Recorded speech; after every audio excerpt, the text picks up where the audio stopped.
Hello everyone, welcome back to my channel MLT Concepts Made Easy. Today I am going to talk a topic from hematology called red cell indices. This topic is very important because red cell indices are routinely reported in complete blood count and are useful in diagnosing different types of anemia. This is the content of this video. Red cell indices are calculated values obtained from hemoglobin, red blood cell count, and packed cell volume.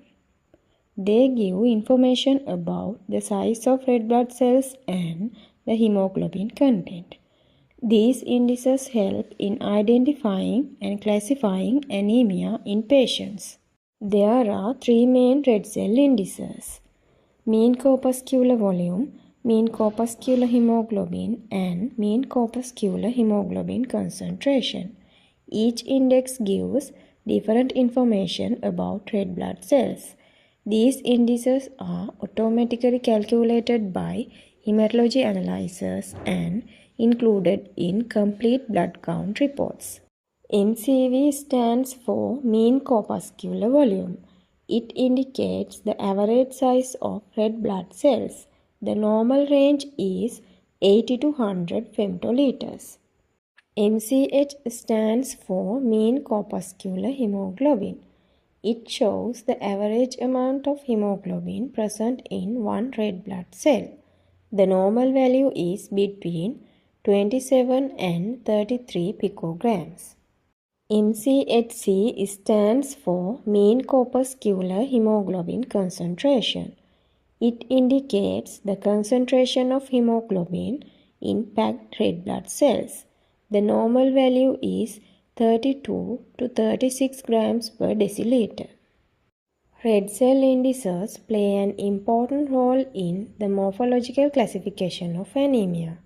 By analyzing MCV, MCH and MCHC together, we can identify whether anemia is microcytic, normocytic or macrocytic. This helps clinicians in further investigation and treatment.